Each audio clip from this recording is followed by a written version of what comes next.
Donut के shape में ये हुल किस लिए बनाया जाता है, और एक ऐसा आदमी जिसने अपनी जिंदगी के 63 साल बिना सोए गुजार दिए, और कार के बम्पर में ढक्कन किस लिए बना होता है, जानने के लिए बने रहिए वीडियो के अंत तक। नंबर 9, डोनेट के इस शेप को डोनेट नाम से ही जाना जाता है। इस शेप को एक खास रीजन की वजह से यूज किया गया था। दरअसल जब पहले के टाइम में डोनेट बनाए जाते थे तब डोनेट्स को पकाने के लिए आज जैसे मॉडर्न ओवन नहीं थे, जिस वजह से डोनेट बीच से कच्चे रह जाते थे और सही से पक नहीं पाते थे, तो इसीलिए उन्होंने बीच के पीस को ही हटा दिया, फिर इस शेप को मार्केट में लाया और फिर सभी बेकर इसी तरह से डोनेट बनाने लगे। नंबर 8 दोस्तों, मिलिए इस इंसान से। इस इंसान का नाम है पॉल कैन और इस इंसान ने अपनी जिंदगी के 63 साल बिना सोए गुजार दिए। दरअसल 1415 के दौरान पहला विश्व युद्ध हो रहा था, तो पॉल उसमें एक सेना की तरह तैनात था और लड़ाई के दौरान एक गोली सीधे आके उसके माथे के बीचों बीच लग जाती है। डॉक्टर द्वारा उसके माथे में लगी इस गोली को तो निकाल दिया जाता है, लेकिन इस हादसे के बाद पॉल को कभी नींद ही नहीं आई। वो लाख कोशिशों के बाद भी कभी सो नहीं पाता है। डॉक्टर ने कहा अगर ऐसा ही रहा तो पॉल जल्द ही मर जाएगा, लेकिन हैरानी की बात तो यह है कि उस आदमी ने बिना सोए 63 साल निकाल दिए। वैज्ञानिक आज तक ये समझ नहीं पाए कि कोई व्यक्ति बिना सोए इतने समय तक कैसे जीवित रह सकता है।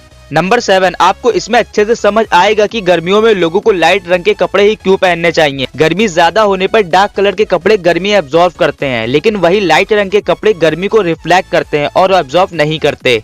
नंबर 6, सऊदी अरेबिया दुनिया का एकमात्र ऐसी कंट्री है जहां एक भी नदी मौजूद नहीं है और ये पूरा का पूरा देश रेगिस्तान से घिरा हुआ है। लेकिन आपको ये बात जानकर हैरानी होगी कि इसके बाद भी इस देश में आज तक पानी की कमी नहीं हुई। नंबर 5, दही तो हर घर में जमता ही है, लेकिन दही जमाने के लिए दूध में थोड़ा सा दही या कोई साइट्रिक एसिड मिलाया जाता है जिससे दही जम सके। लेकिन अगर मैं कहूँ कि आप बिना किसी साइट्रिक फ्रूट के दही जमा सकते हैं तो आप मेरी बात पर यकीन नहीं करेंगे। लेकिन यदि आप जैसलमेर के हाबुड़ में रहने लगे तो आप वहाँ बिना किसी एसिड की मदद से दही जमा सकते हैं, क्योंकि वहाँ पर एक ऐसा पत्थर पाया जाता है जिसमें आप रात को दूध रखेंगे और वो सुबह तक दही में बदल जाएगा। वहाँ के बुजुर्गों और शोधकर्ताओं का मानना है कि यहाँ बहुत समय पहले समुद्र होता था जिसमें ये पत्थर पाया जाता था और इस पत्थर में वो सारे तत्व मौजूद थे जो कि दूध को दही में बदलने में सहायक हैं, जैसे अमीनो एसिड, फाइनेलालानाइन, ट्रेप्टोफार्न एंड टायरोसाइन। तो दोस्तों आप जब भी जैसलमेर जाएं तो इस पत्थर को जरूर लीजिएगा।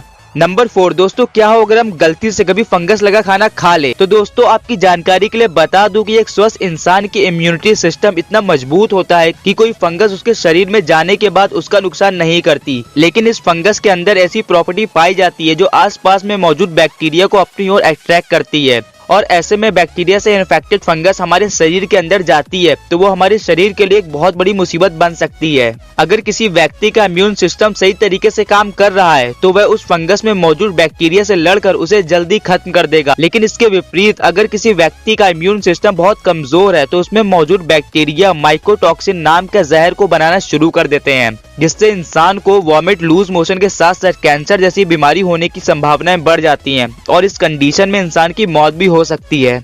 नंबर 3, दुनिया भर के सभी देशों में ट्रेन चलाने के लिए 2 ट्रैक का इस्तेमाल किया जाता है, लेकिन बांग्लादेश एकमात्र ऐसा देश है जहां ट्रेन 3 ट्रैक यानी 3 पटरियों पर चलती दिखाई देती है। लेकिन इसके पीछे की आखिर वजह क्या है? तो मैं आपको बता दूं कि पुराने समय में लगभग हर एक देश में ऐसे 3 ट्रैक वाली ट्रेन का ही निर्माण किया जाता था, जिसके पीछे का कारण था मीटर गेज ट्रेन, जिसे छोटी लाइन की ट्रेन के नाम से जाना जाता था। लेकिन समय के साथ साथ इन छोटी लाइन की ट्रेन के साथ वोल्ट इंजन और रेलवे ट्रैक को बनाना शुरू कर दिया। लेकिन ऐसा करना इतना आसान भी नहीं था, क्योंकि इसमें ट्रेन की चौड़ाई बढ़ाने के साथ साथ ट्रेन के सभी इंजन के आकार में भी बदलाव करना होता था, जो कि काफी महंगा था। लेकिन बांग्लादेश की फाइनेंशियल कंडीशन इतनी अच्छी ना होने की वजह से उन्होंने अपने ट्रेन के वही पुराने मॉडल को कंटिन्यू रखा। यही कारण है कि बांग्लादेश में ट्रेन 3 पटरियों पर चलती हैं। नंबर 2, साल 2011 में जापान में एक अर्थक्वेक आया था। वैसे जापान में अर्थक्वेक आना कोई बड़ी बात नहीं है, क्योंकि यहाँ पर हर साल कई सारे अर्थक्वेक आते हैं, पर यह आज तक जापान में आए सबसे खतरनाक अर्थक्वेक था। ऐसा अर्थक्वेक जापान में कभी नहीं आया था। ये अर्थक्वेक 9.0 मैग्नीट्यूड का था और इस अर्थक्वेक ने अर्थ का काफी मास शिफ्ट कर दिया था, जिसकी वजह से अर्थ 1.8 माइक्रोसेकंड स्लो हो गया था।